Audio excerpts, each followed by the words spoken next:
નમસ્કાર દર્શક મિત્રો, નેક્સસ ન્યૂઝમાં આપનું સ્વાગત છે।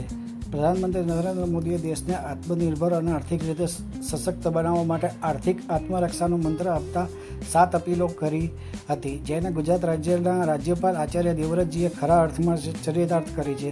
રાજ્યપાલે રાજ્યના પ્રવાસો માટે હેલિકોપ્ટર કે હવાઈ મુસાફરીના બદલે ટ્રેન, એસટી બસ અને જાહેર પરિવહનનો ઉપયોગ કરવાનો નિર્ણય લીધો છે। રાજ્યપાલે કુરુક્ષેત્ર જવા માટે આજે અમદાવાદના સાબરમતી રેલવે સ્ટેશનથી નવી દિલ્હી સુધી ટ્રેન દ્વારા મુસાફરી માટે પ્રસ્થાન કર્યું હતું। ટ્રેન ઉપડવાના નિર્ધારિત સમય પહેલાં રાજ્યપાલ અને લેડી ગવર્નર દર્શના દેવીજી સાબરમતી રેલવે સ્ટેશન પહોંચ્યા હતા। રાજ્યના પ્રથમ નાગરિકને સામાન્ય મુસાફરની જેમ રેલવે સ્ટેશન પર જોઈને અન્ય મુસાફરો આશ્ચર્યચકિત થઈ ગયા હતા। રેલવેના ઉચ્ચ અધિકારીઓએ રાજ્યપાલ અને લેડી ગવર્નરનું સ્વાગત કર્યું હતું।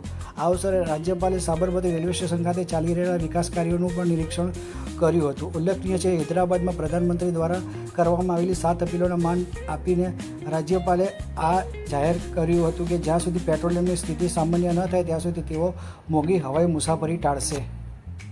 રાજ્યપાલનો આ નિર્ણય વહીવટીતંત્ર અને નાગરિકો માટે રાષ્ટ્ર પ્રથમ અને મિતવ્યયી જીવનશૈલીનો પ્રેરણાદાયી સંદેશ પૂરો પાડે છે।